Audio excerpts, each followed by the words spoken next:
What's goody everyone? Last time we reviewed Sonic Adventure and we ranked all my favorite levels and bosses in the game. Since we've gone over everything on the gameplay side, I thought it'd be fun to see how this would translate into a cartoon series. That's where Sonic X comes in because Sonic Adventure's whole plot plays out in the beginning of Season 2 in the show. For those who don't know, Sonic X used to air on Fox every Saturday morning at 9 AM Eastern as part of its 4Kids lineup. 4Kids basically would bring animes from Japan and dub them with English voice acting to bring them over to the US. Yet those original animes wouldn't get off easy, as they would be heavily edited to shield us poor American children's eyes and ears from, well, shit!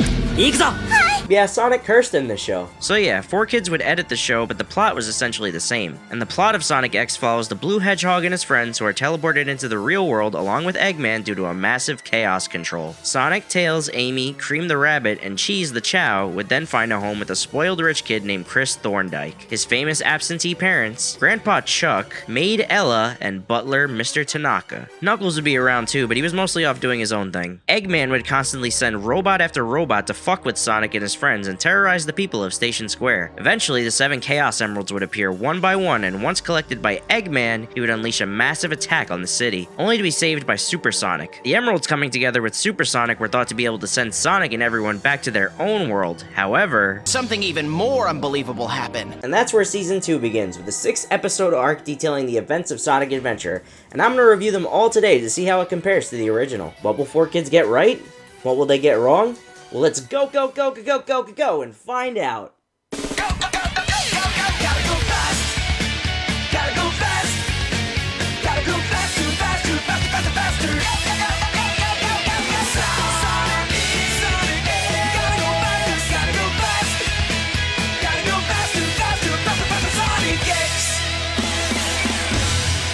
So this episode starts with a recap of the end of last season, which I already did. However, I'd be remiss if I didn't mention this dude's weird, enthusiastic voice as he does the recap. Were Sonic and his friends sent back home to their planet? Are Tails and Chuck with them? Yes. I'm dying to know if Tails and Chuck are with them. Look, I'm sorry, but I'm just gonna say this outright. I don't care for 95% of the human characters in the show, so the possibility of Chuck being sent to Sonic's world certainly is a thing, I guess. But one thing I do like is that the writers had the foresight to name the city the cast lived in Station Square, because they knew they were going to do the Sonic Adventure arc. I actually really appreciate them having us meet and go through adventures with all the characters for a full season before just doing the games. It allows us to better get to know all of them, so we don't have to balance origins for everyone while trying to tell this game's story. They even had the foresight to set up Rouge the Bat as an agent for the president in Season 1 too, and in the intro is that...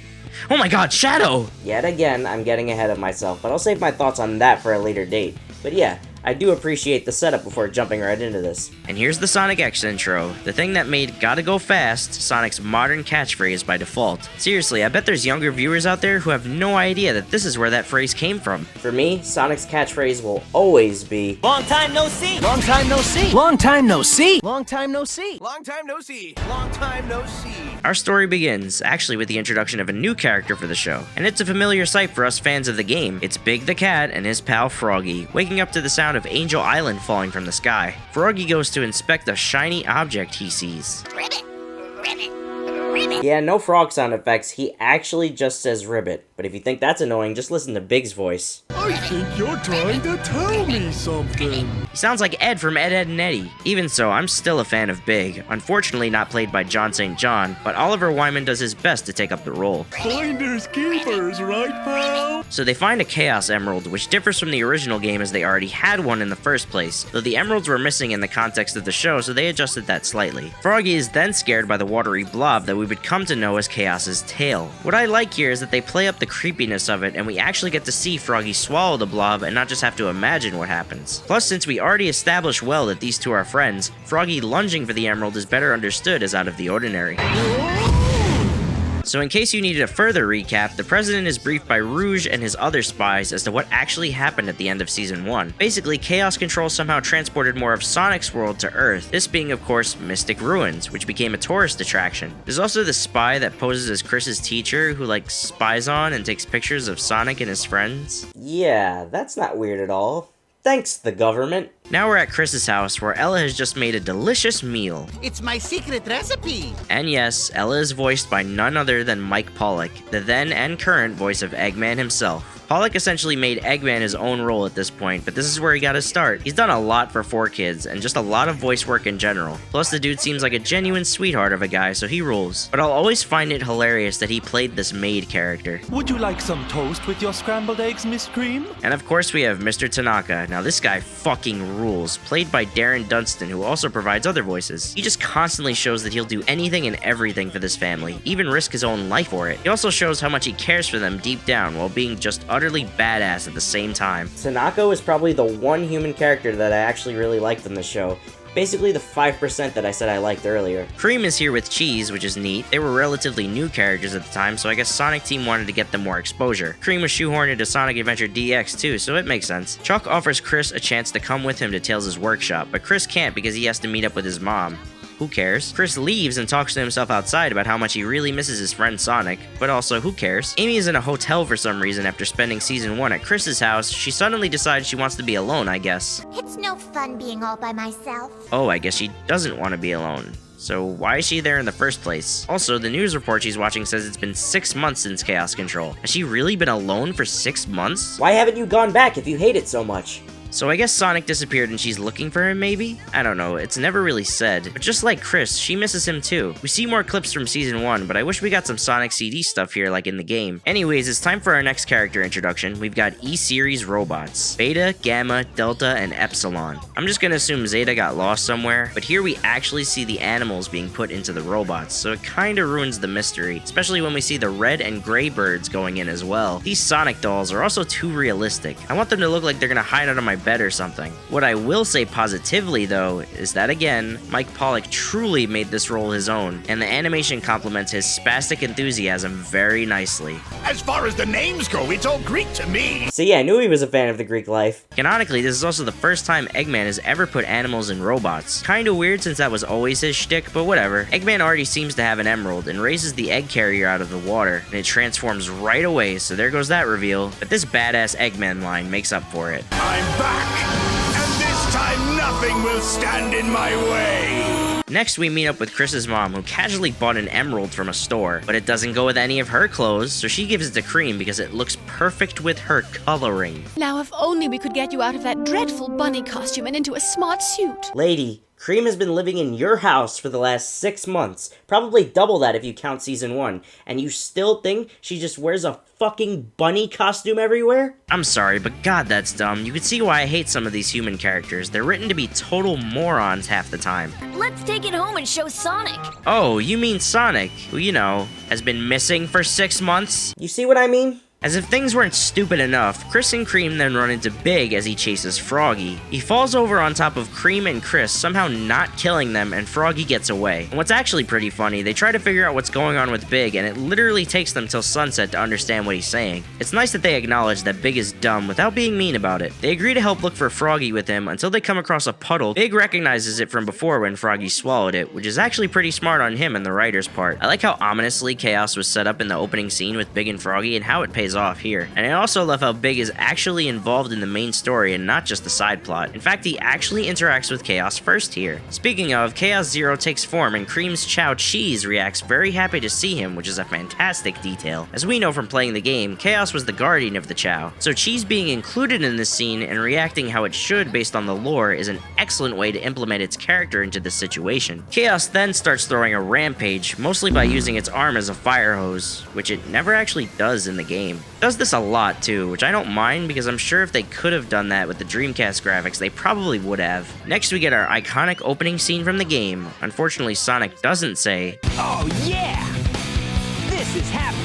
"Come on, 4Kids, you really couldn't let us have that?" Sonic then follows the police commotion as he does, and Chaos keeps wrecking shit until the police confront him. For some reason, I remember watching this episode premiere as a kid, and they actually showed the scene where the police fire bullets at Chaos. However, if you go look up this episode now or see it on TV somehow, you'll never find this scene. That is, unless you watch the original Japanese anime of Sonic X where they do show the police firing at Chaos. For years, I've never really been able to find out if they really did show the police firing at Chaos on 4Kids, or if I just Mandela affected myself into thinking that I did. I don't know. So if you think you remember seeing Chaos being fired on as a kid, leave that in the comments below. So Chaos continues to terrorize the town, roaring like a lion for some reason, until Sonic shows up. Sonic is of course played by Jason Griffith, who has had a lot of ups and downs as the character, but overall has a solid place in my heart as one of the voice actors of Sonic. I see you have a brain, pal, so you better use it! Sonic makes short work of Chaos Zero until Eggman shows up. He immediately sends out his grabby hand just like in the game, only he takes an emerald from Cream and not Tails. Also, why did she let go? Eggman feeds the emerald to Chaos and he grows like how we expect he would. Eggman then explains Chaos to Sonic and honestly he honors the source material very well. Mike Pollock of course putting his own charm into it. Knuckles then shows up for some reason and demands to know what Eggman did to the Master Emerald. Knuckles, did something happen to the Master Emerald? Chris, how the fuck do you know about the Master Emerald? Eggman then pulls out A Chaos Emerald! and yes, Dan Green as Knuckles is just always pissed off, and I love it. So yeah, he feeds the emerald to Chaos, and then look at that, we got Chaos 2 already within Chaos's first few minutes of screen time. I don't mind them going so fast with this. If anything, it gets rid of that unnecessary Sonic and Knuckles fight from the game, which they kinda already did in Season 1 anyway. I think it better serves to show how serious this threat could be right away. Doubly so when we see both Sonic and Knuckles struggle to hurt Chaos 2. This is because they gave it its invulnerability power just like in the boss fight with Knuckles. They illustrate it in the show by making it seem like electricity. Eventually though, they learn how to exploit it like I do in the game, and they tire out Chaos with its own electricity long enough for Sonic to deliver a supersonic spin dash from all around the city to make Chaos go splat. I always loved how they made the spin dash look in the show, usually accompanied by Sonic getting a ring, but they always made it seem like this super all-powerful move, which I enjoyed very much. This fight scene was honestly pretty fun, even though they reuse a bit of shots here and there. Later on, we'll see some fights that could have gone a bit longer that will get us to appreciate this one. Our first episode ends then with our heroes, and Chris worrying about the future while Sonic stares into the sky, and oh, of course, crash of lightning. Beautiful. What's goody guys, it's Jay Ruff and I hope you're enjoying this video. Remember that you can become a member of this channel for only $1.99 a month. That's under $24 for an entire year. With becoming a member, you get access to exclusive content like my complete Let's Play of Sonic Origins featuring Tails and coming soon, Knuckles. You also get access to my 1 year of GM mode in SmackDown vs. Raw 2006 and Godzilla Save the Earth exclusive action mode runs. That's not even mentioning the cool badges and member exclusive emotes you'll get to use in chat, plus so much more to come. And if you want to help out the channel without becoming a member, please like this video, subscribe, and hit the bell as well to stay updated on more new content from me, Jay Ruff. Also, make sure to catch my streams every Wednesday, but keep an eye out because streams can happen other days as well. Thanks again for watching, and let's get back to the show. Now let's move on to episode 2, where our characters form their plan on how they're going to deal with this new threat. Gotta go fast! Gotta go faster, faster, faster, faster, Sonic X! This episode begins the next day with our heroes sitting together drinking coffee. If it's one thing I like about this depiction of Sonic Adventures events, it's that everyone is pretty much working together in a way from the start. The plots are better interwoven that way. Knuckles then retells the events of his story's intro from the game. He also explains that Angel Island and the Master Emerald Shrine, which he was tasked with guarding, were transported to this world along with the Mystic Ruins. This replaces his stoic monologue from the game, which kinda sucks, but it's recontextualized better to fit the narrative here. Knuckles explains how the Master Emerald was destroyed along with Chaos appearing, who now sounds like a bird? I knew the Master Emerald was in danger. They gave Chaos unique roars in the game, but how come they're just giving him generic animal noises here?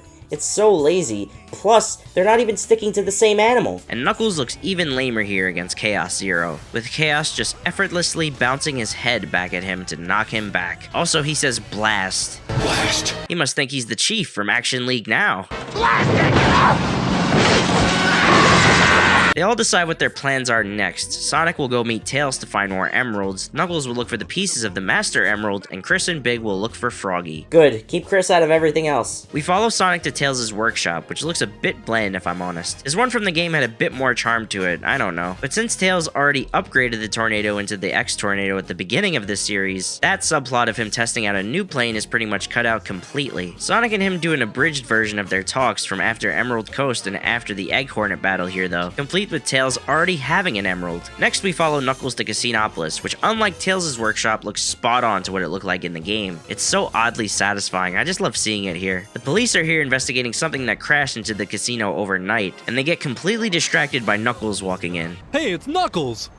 Whoa! Yo, think you and me could get a picture taken to show the guys back at the station? In all fairness, that's probably how I'd react to seeing Knuckles in person too. They then lead Knuckles to the Emerald piece, and once he picks it up, it sends him into a flashback. This takes us to probably one of the best things Sonic X does justice in regards to Sonic Adventure. The flashbacks are not only one-to-one, they're actually handled a lot better than in the actual game. Knuckles' inner monologue returns here, and the entire time he's asking questions about what is going on, why things look familiar, and taking note of the objects and people in front of him. In the game, it's kind of seen as an afterthought, Knuckles even admitting that he's better off not knowing. The only thing I dislike here is that they made Tikal's father sound more like a stereotypical Native American character. Tikal, you know I must seize those emeralds for the good of our tribe. Speaking of Tikal, Rebecca Honig gives a great performance that we'll see more of. She captures the dire concern of Tikal attempting to talk her father down really well. Next we return to Sonic and Tails, actually using the plane to go through areas. Which yeah, you have a plane, you should probably use it to save time going to places you might think the emerald is. I also love that the writers did their best to include locations from the game whenever they can, clearly setting this emerald location as Windy Valley. Tails even almost gets blown away by the wind, and they make a quick note of how windy it is there. They're able to find the emerald here, but as expected, Eggman ambushes them, only this time without farting in their faces.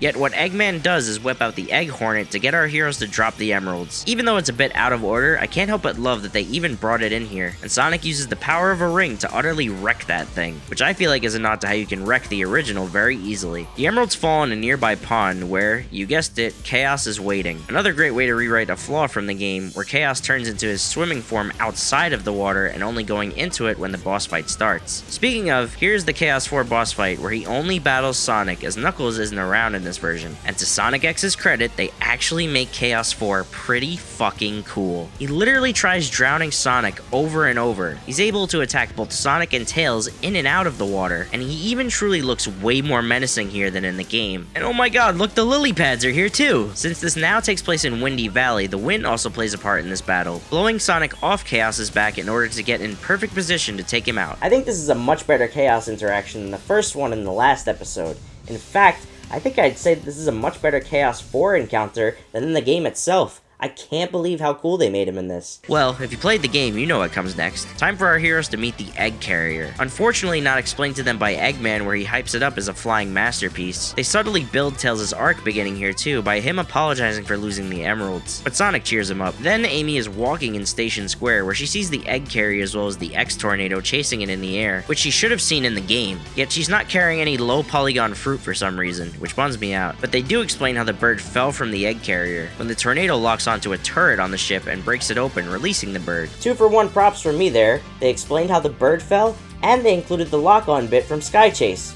Good stuff there. The bird crashes into Amy's head, somehow not killing them both, especially with the obvious emerald right there. Also, this was admittedly an issue from the game, but if Eggman had this bird on his ship with an emerald, why didn't he just take it from the bird while it was on his ship? He certainly could have done it at any time, right? Well, whatever, we get to see Eggman actually controlling the egg carrier here, which is cool. The X-Tornado is shot down, and Tails is sent into his dream like in the game. Only this time he already knows Sonic, and he's saved by Sonic and the Blue Tornado from these generic Eggman robots. Tails and Sonic battle the rest of the robots, and Tails notes that When I'm with Sonic, I feel like I can do anything! I guess this is their way of progressing Tails' arc so far, but I'm not exactly a fan of this whole scene. I get the message though. What I'm also not a fan of is Tails and Sonic not splitting up after this, because Tails being apart from Sonic at this point was supposed to be a driving point for his character to evolve, but I guess we have time for that later. Now Amy, Cream, and Cheese are shopping with the bird. I guess they started hanging out off screen. Also in this, the bird talks bird with them, and they're all somehow able to communicate, and they give her the name Lily, which is meh.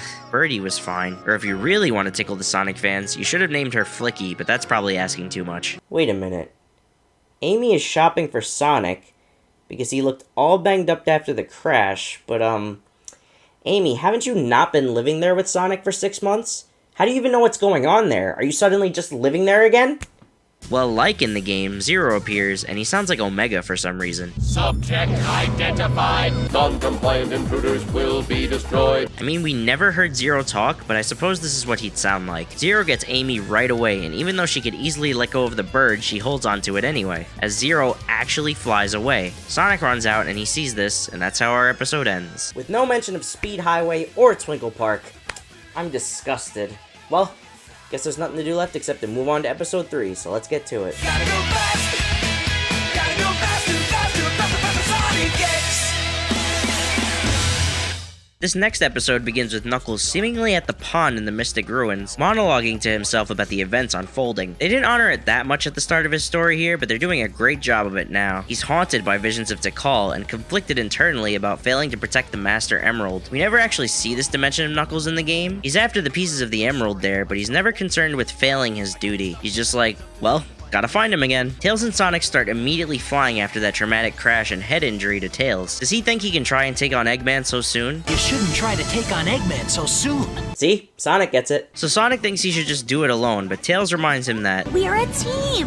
We're a team. Alright, I get it! Tails convinces Sonic, and next we go see what's up with Big and Chris. I guess we're at Emerald Coast now, lacking any trippy music, which is a bummer. And even Chris is like, Do we really have to fish now? but Big assures him that he knows what he's doing. Right under the water where they're fishing is the egg carrier where Amy is being held prisoner. She immediately starts talking about Sonic, of course, and she gets a generic robot flashback like Tails had. I swear, in this series, everyone is obsessed with Sonic. Whether it's Amy, Tails, Chris, everyone's always like, Sonic, Sonic, Sonic! Like, we understand he's the main character, but that doesn't mean you have to be on his hedgehog quilly dick 24/7. It's not like we don't have characters like Knuckles and Mr. Tanaka to be fans of too, you know. Eggman holds his announcement in front of the E-Series robots, but doesn't get a special fanfare, which sucks. But it's probably the only way in which Eggman in the game is more flamboyant than this one. Also, we get to hear the E100 voices for the first time here, and... Yes, Doctor. Yes, Doctor. Yes, Doctor. Yes, Doctor. yeah, they're pretty generic and grating robot voices. What I loved about Gamma's voice so much in the game was that it was robotic, but it had a hint of soul hidden in there that you could hear. He sounded like a real being trapped in the wires and machinery. Here, he's just generic beep boop,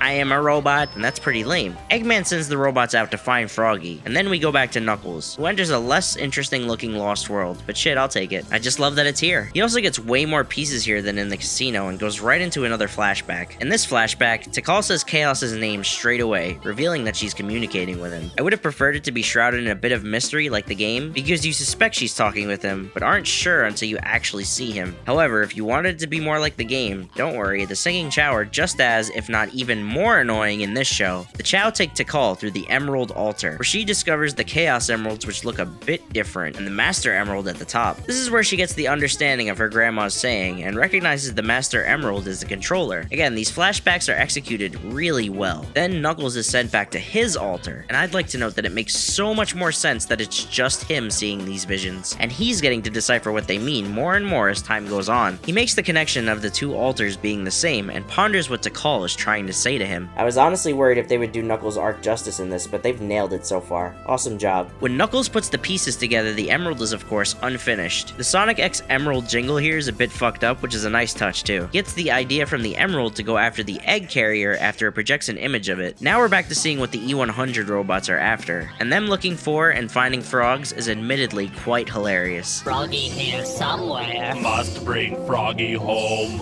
Froggy not easy to find.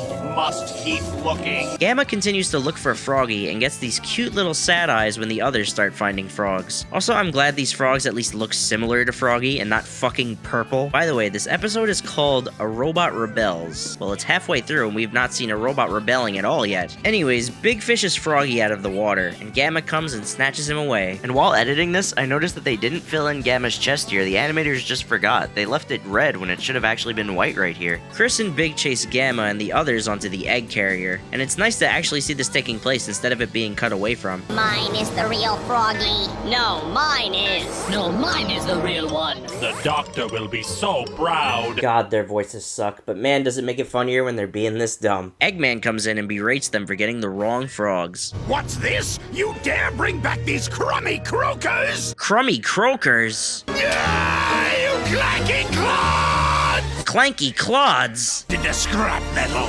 Sorry.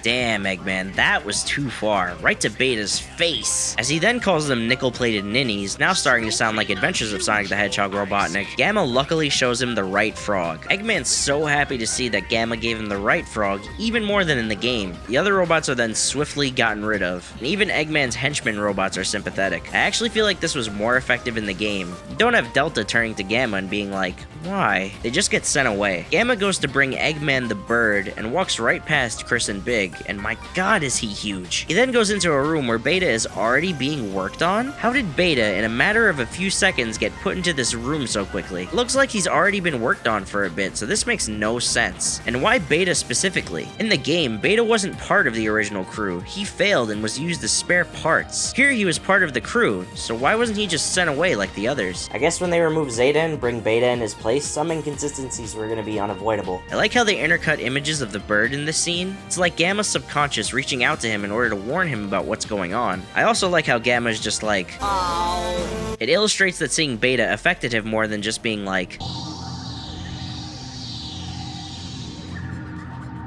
this is the wrong room.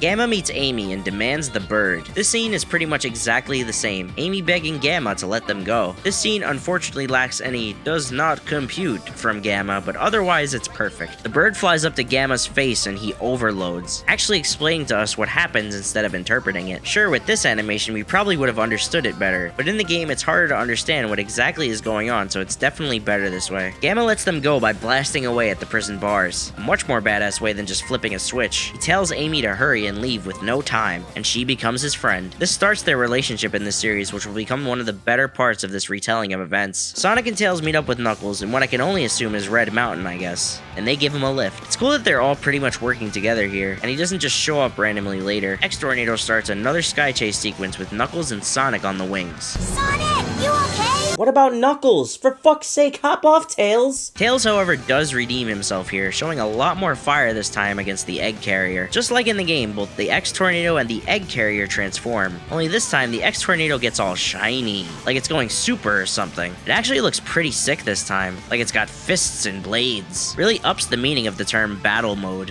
Not only that, but the Egg Carrier's transformation allows it to fire more missiles. Clearly the transformations have more clear benefits here. Tails gets the upper hand for a second and gets a bit too carried away. How do you like me now, Eggman? Come on, tough guy, bring it on! Cool it, Tails. Let's not make things worse, okay? They had very few of these moments in the game, so I'm glad they made an effort to include more of the dynamic of Sonic and Tails in the show. Eggman wants to give them a warm welcome, yet the robots do a weird party joke that doesn't really work for me. However, what does work is when Tails tries to land and realizes that he doesn't have any wheels, which is more direct than using the term landing gear. He also seems more worried about the crash, which is more realistic. And with that, this episode ends on a cliffhanger of the X-Tornado crashing into the ship. With this episode, I'm starting to think that every episode is getting better than the last.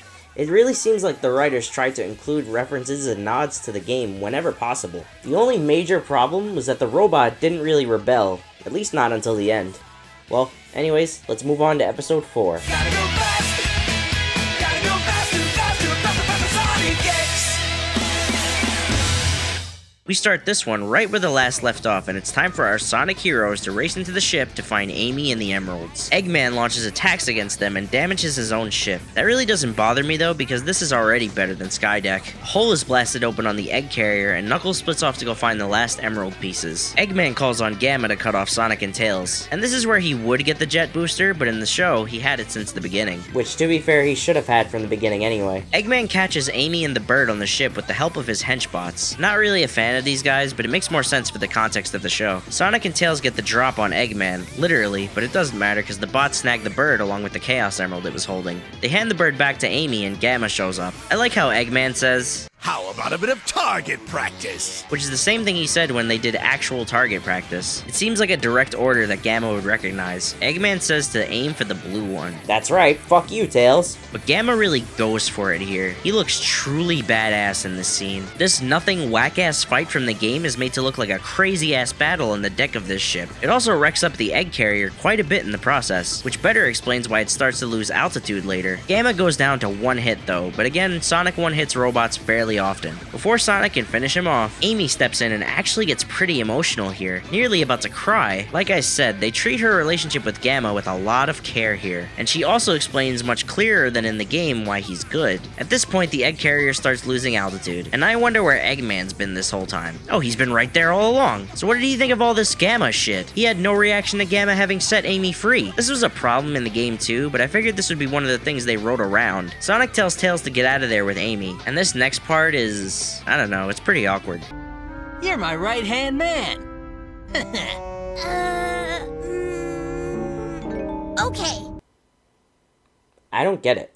Amy continues to be emotional, wanting to make sure Gamma's is alright, and honestly, she has way more chemistry with Gamma than she does with Sonic. I'm not advocating for Amy to be with Gamma or anything, but I just think the writers took what worked with their interactions in the game and really went further with it. It, along with the flashbacks and Knuckles' story, is handled very well. Tails just abandons his plane like at the game, which is still odd, and Gamma takes off behind them. We then remember that Chris and Big were still on the ship, and we get a lot smaller of a tank for Froggy to be in, and what I guess is the hot shelter? I don't know. Tails and Amy reach the ground already, and they just so happen to be where Chuck is. Rather quickly, I might add. Knuckles gets the emeralds off screen, thank God, so no Skydeck shenanigans at all needed. And he's suddenly approached by... oh god. I'm not dealing with this ball of light again, just go to the flashback. Knuckles stumbles upon a chaotic scene, pardon the pun, with Tikal laying face down. She says she tried to stop her father, and then we get a glimpse of a terrible monster. Knuckles notices the Master Emerald, and Tikal runs off. Pretty much a one-to-one flashback like from the game. Again, it damn good. I noticed here that Tikal is also wearing Sonic's Lightspeed rings on her wrist, which I think is cool. We return to Chris and Big is freaking out. Calms down when they drink some Eggman soda. What, no Chaos Soda though? Right after that, we get this quick scene where Chris reaches for Froggy from Big's pole and almost falls. Big's basically struggling to hold up Chris, yet he's able to lift a car. Okay, well, they're able to get Froggy and start to move out. They end up running right into Chaos 4, still looking mighty intimidating. Look at him, he's big mad. Eggman gets Chaos to chase them, and they drop Froggy, who Eggman then picks up. Froggy coughs up the emerald, and Eggman does a cute little magic trick. And now the amazing Eggman will do some magic.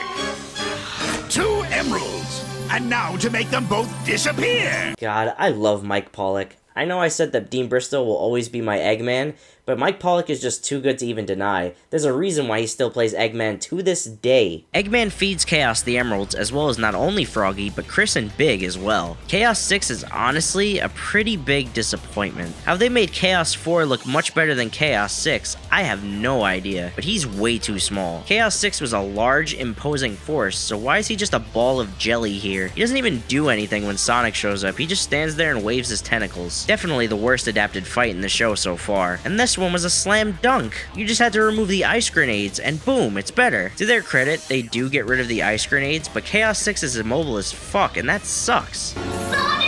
Jeez, even inside Chaos, Chris doesn't stop whining about Sonic. Knuckles shows up and calls Chaos an overgrown jellyfish, which gave me a laugh. Then he uses the Shovel Claw to reveal Chaos's big brain, which Sonic finally targets in order to wipe out Chaos for good. Eggman tries to escape, but Sonic hops on for a ride, and they fight their way down off the ship. Big gets in the plane off screen and takes it for a ride, and it's explained much better as an accidental takeoff, with Knuckles and Chris in bewilderment to see him do. Eggman's robot guys parachute off, which is supposed to be funny, but it's not. Amy and Tails split up off screen, and Amy talks to the bird somehow and understands what the bird is saying, to then discover that the birds in the picture it's carrying are actually, in fact, their siblings, which in the game they were just called family, so that's cool that they clarified. I sure as hell don't know where Amy got all of that, but that's fine. Sonic lands near a lost world, but we won't follow up on that till the next episode. Then we cut to this random guy who was an advisor to the president last season, I guess. I don't know, I think he was a prick or something and lost everything. Eggman approaches this dude randomly and reveals his missile, which opens up like a cube. He launches the missile and Tails watches it land. The bystanders crack me up. It came out of nowhere. That bridge could go at any minute. Tails follows the rocket to where it fell, which is technically on a highway, so is this speed highway maybe? I'll take it. And oh god, it's this fuck. Now listen up! I got a message, and it's from Eggman, so you folks better listen good! This is the most annoying, most dumbass, wannabe Coconuts the Monkey from the Adventures of Sonic the Hedgehog. Whiny little bitch of a character in this show that even puts Chris Thorndike to shame. And he has an M on him, but his name is Bo Coon. There isn't a damn M in that name, you idiot. Why do you have an M on you? Okay, so apparently he's also called Messenger Robo, which is why he has the M. But why not just call him that? Why do you have to give him a name? Why does Eggman care? Well, Eggman's too good to be here in this scene, which heavily fucks all this up. He leaves it to Messenger Assface to stay with the missile to see it through to the end. The point of Tails' arc was him learning to stand up for himself without Sonic. And why would you take away him standing up to Eggman here? It's the whole turning point of his character. Eggman's gonna make mincemeat out of him. What the fuck? Why did they take him out? It's not like he's doing anything else. Alright, so all that aside, Tails' voice actress Amy Plant does her best to make this work without Eggman. But it doesn't doesn't work as well as it could. This time though, they do include the flashback of how Sonic and Tails first met, which is probably the best part of this whole thing, but it sorely missed Eggman. Tails goes to disarm the missile, which I guess is his moment of truth here instead of a fight, so no Egg Walker this time, but let's see if he can do it.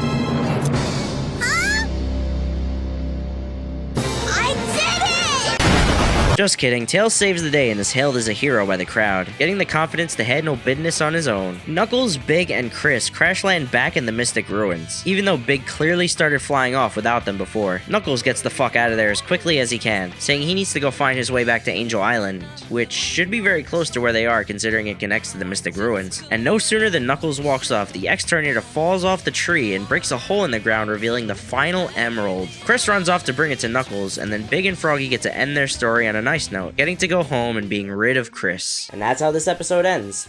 It's also how Tails and Big's stories end too. And with that, let's get to the penultimate episode in this saga, episode 5. Gotta go fast. Gotta go faster, faster, Sonic X.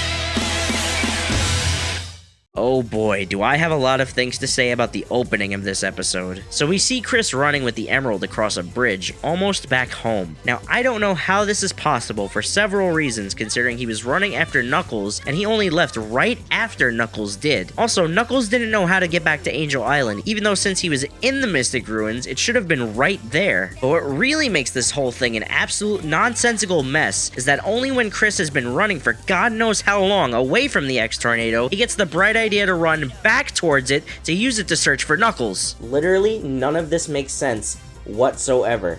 How is it that he never caught up to Knuckles in the first place? Why did he run away from the X-Tornado just to run back to it? Why does it look like he's running to the Mystic Ruins from Station Square if he came from the opposite direction? Whatever way you cut it, this is just absolutely a horrible failure on the writer's behalf. Next, we get a news broadcast about Tails, who saved Station Square from a missile the day before. We get some weird shots of people running towards the camera, Chris's uncle helping people to safety, and for some reason they use the bomb graphic from Sonic Adventure 2 when it wasn't even present in the bomb defusing scene. This is the first time in the series that they refer to Tails as Miles Prower, saying that he's known to his friends as Tails, but that's a lie because he's known to everyone as Tails. I agree. Tails is much more colorful. Mr. Tanaka is just so cool. He needs to put his glasses up just to give people compliments. Literally, everything he does kicks ass. They notice that there are paparazzi outside for Tails, and they hatch a plan to get Tails out so he can find the X-Tornado. And this plan is, dressing Tanaka up as a baby and walking him out in a stroller? Wait, but where's Tails? Come on out, Tails. The coast is clear. That was pretty close, Ella, but we fooled him. Whoa, Tails, whoa. You were up in that? Yeah, this is a weird scene, but it's saved by Tanaka kicking ass, even as a baby. Glad to be of help, Tails. And I'd like to point out something here. They said it's been at least 1 day since the incident with Eggman in the city. At the beginning of the episode, Chris was still running back with the emerald. Does nobody care that Chris has been missing for a day? His family don't even bring it up. Kid has just been gone after the ship he was on crashed. He could be dead for all they know. Fuck, I don't care about Chris, but shouldn't they? Oh well, like Dolph Lundgren said. He dies.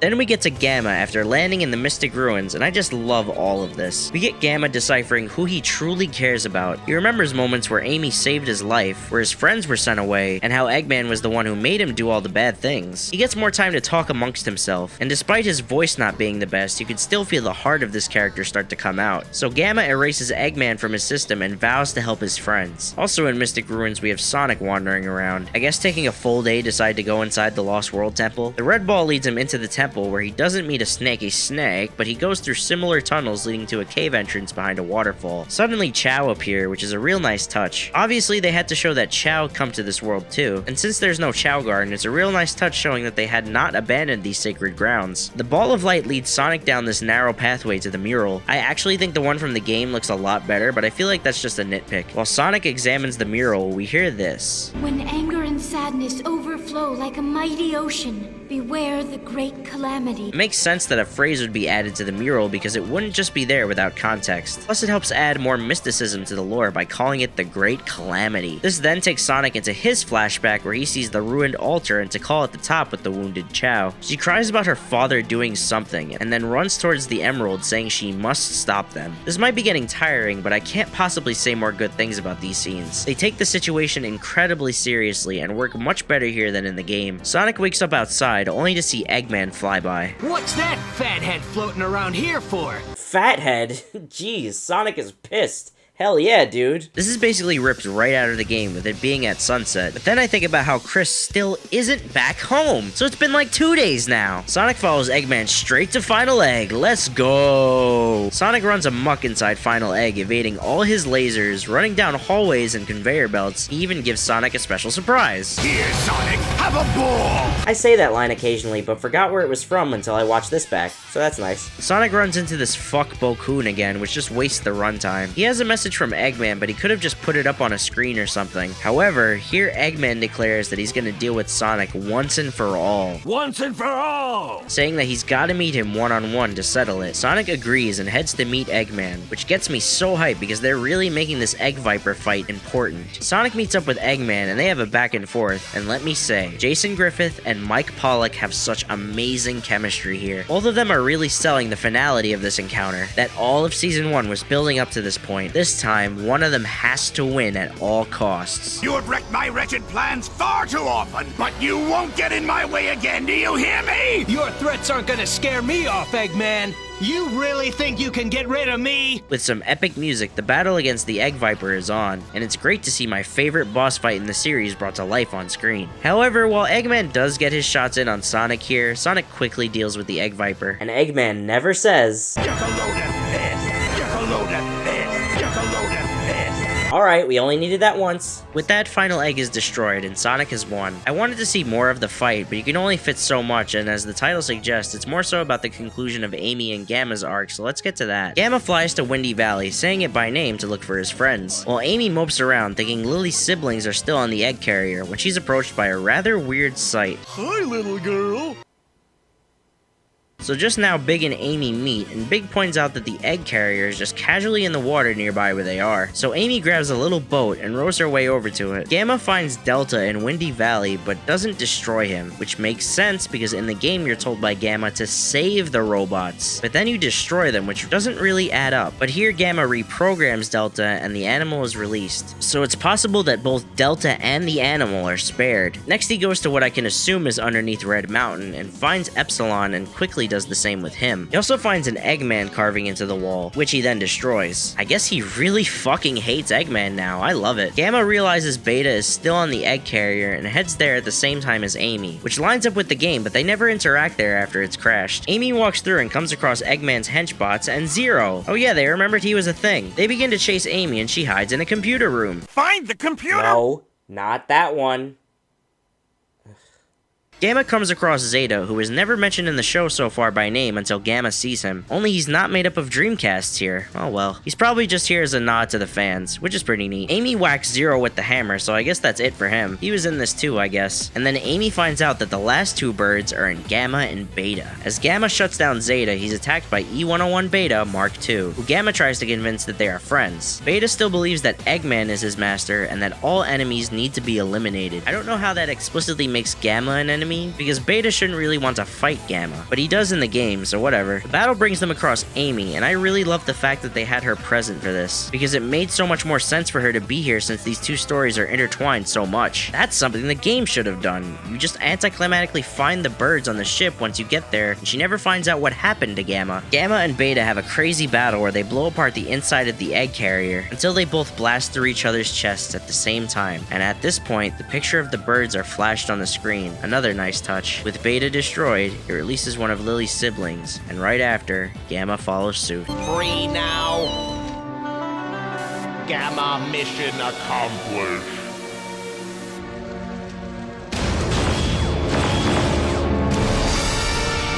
Gamma explodes, releasing the next bird, and Lily's family is finally reunited. But Gamma's death hits arguably harder here, because we see how much it really moved Amy that Gamma helped her escape and reunite the birds. As Amy says, she'll never forget Gamma with tears in her eyes. You'd be hard-pressed not to get choked up with the music playing in the background. Gamma and Amy's story was handled absolutely perfectly in this show. The writers really need to be proud of what they did here, because they added a lot to an already great story from the game. With this episode at an end, Tails and Sonic Sonic meet up at night as a storm approaches. And damn, Knuckles hasn't made it back yet either? Did he ever repair the damn emerald? Eggman then seemingly encounters Chaos, and before he presumably attacks him, the episode ends with a shot of the original emerald altar. We're at the final episode now, but I think at this point I have some pretty positive feelings towards this whole saga. But will it stick the landing? Well, let's find out when we tune in to this last episode. Gotta go fast. Gotta go faster, faster, faster, faster, Sonic X. This final episode begins at the school for some reason, where Chris's teacher is the only one who actually seems to care that he's missing. Only because it's his job though, because remember, he's a spy. Well, I was an alternate on the practice squad back in college. Did I say something funny, Helen? I was just thinking that I'm happy we got you as our teacher. Really? We weren't sure about you at first, but you're cool. Thanks, Danny. Fuck, I don't care. I just don't care about these damn kids or this teacher. Like, I get we're just setting up the people of Station Square because of what's about to happen, but I don't fucking care. I just don't fucking care. I think there's this one episode where Sonic forms a friendship with this girl in the wheelchair, and from what I remember, it's actually a pretty sweet episode, but other than that, I couldn't care less. Ugh, and that one episode where Eggman makes a robot to be their teacher. Blech. Chris goes back to Tails' workshop for some reason, because even though he literally landed with the plane, he still doesn't know where it is. How? And another thing, Chris's parents are millionaire actors. They have incredible amounts of resources. They live in a mansion, and they have a maid and a butler, for God's sakes. They could easily send out a search party or do something to find their son.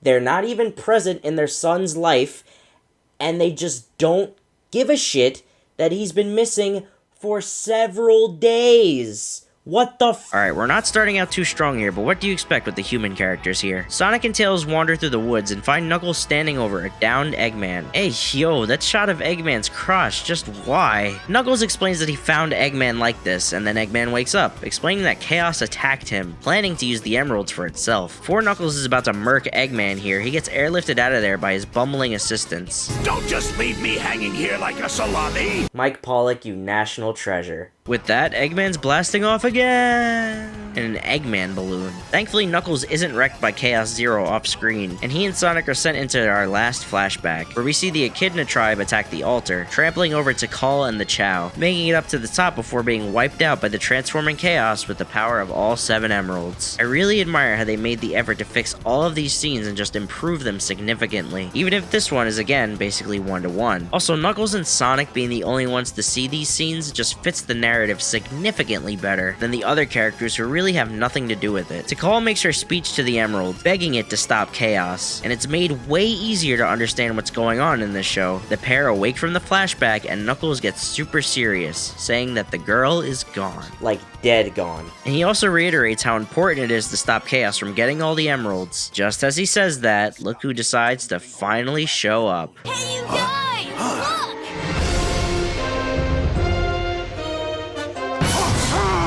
Yeah, Knuckles is even fed up with this fucking kid. With Chris out in the open with the emerald, Chaos makes his move, creating a water spout and a tremor to not only get Chris to let go of the emerald, but is able to get the rest of the emeralds as well. So thanks to Chris, Chaos now has all 7 emeralds, all because this fucking dolt went running looking for Sonic, Tails, Knuckles, and the X-Tornado for several days instead of just fucking going home. Now Station Square is gonna be destroyed, and it's all your fault, Chris. You see why I don't like the human characters in this shit?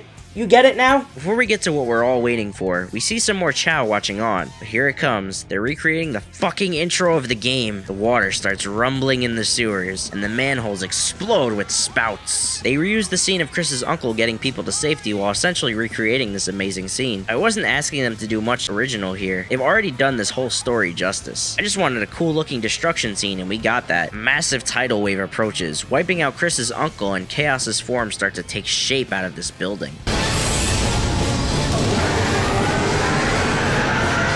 Okay, aside from the generic cartoon monster roar, Chaos looks cool as fuck.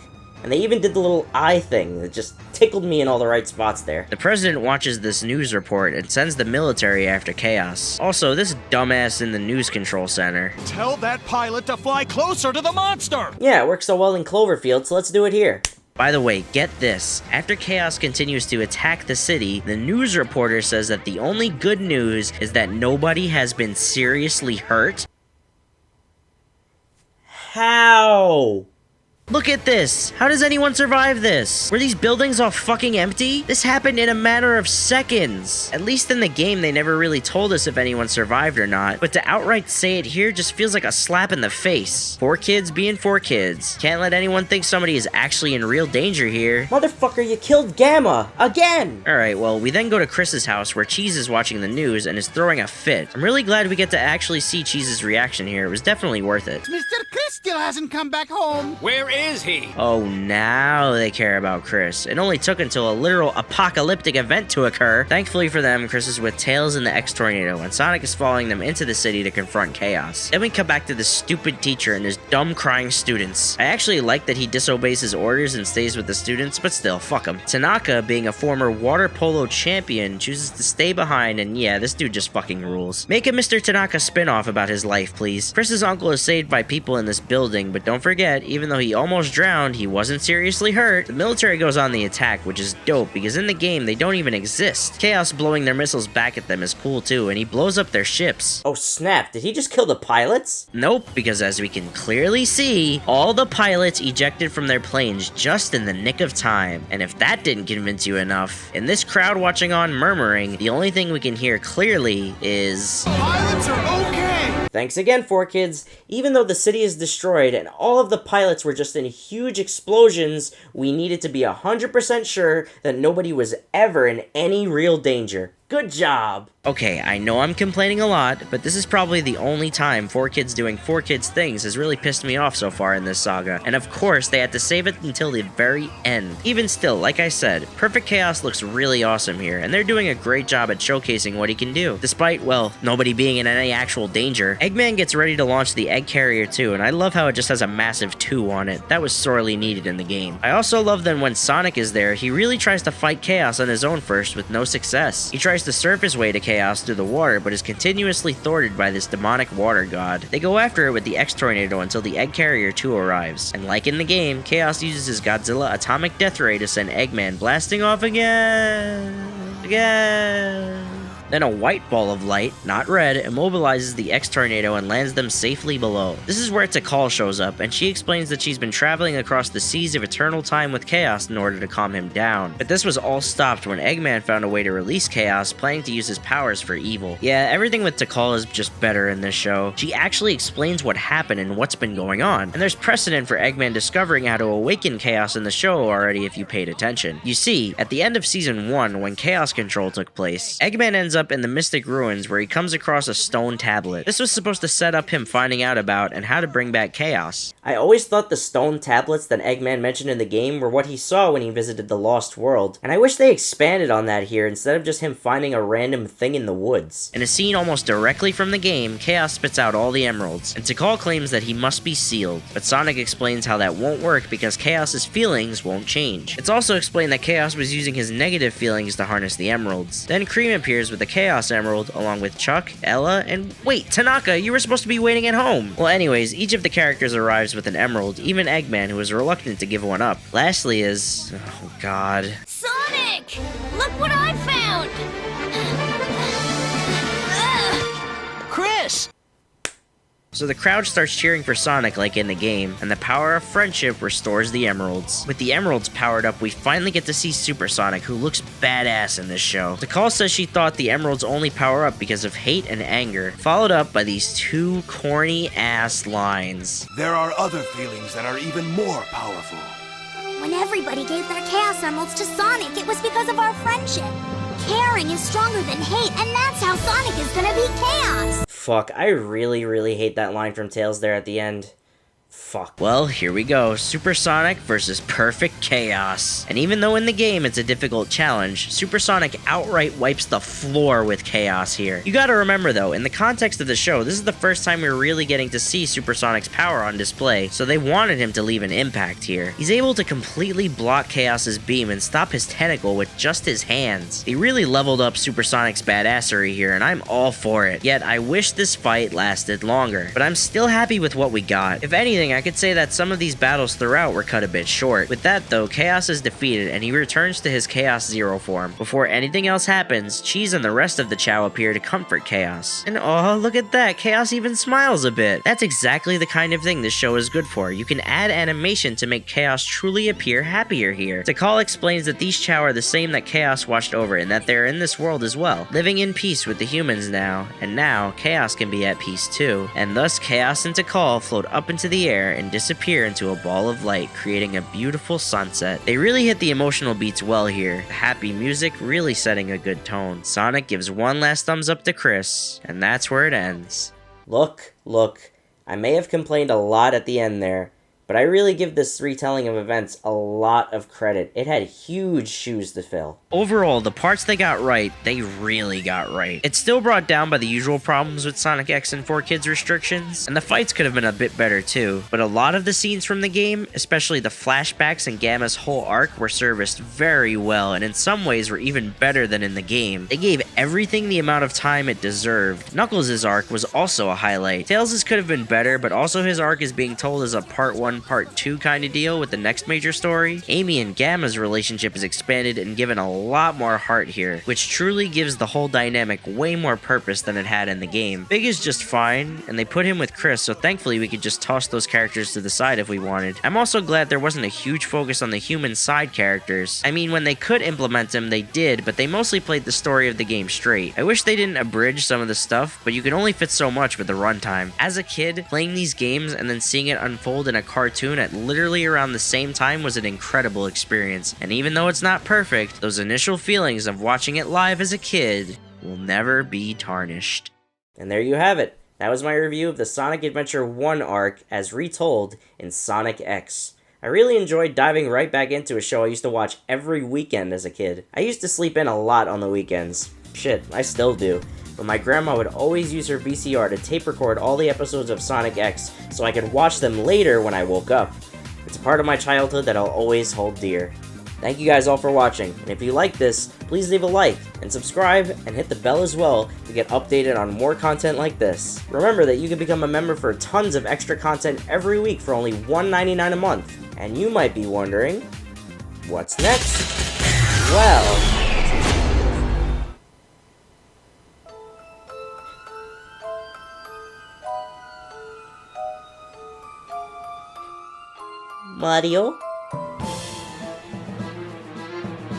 Mario?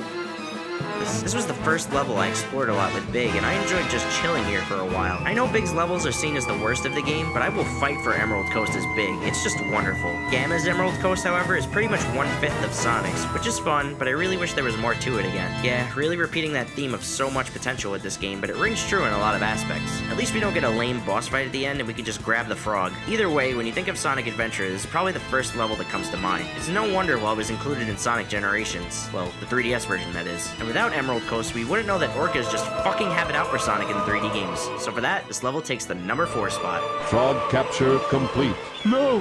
Hold on there! Come back, please! Does not Give compute. me my friend back! I'm begging you, please! Does not compute.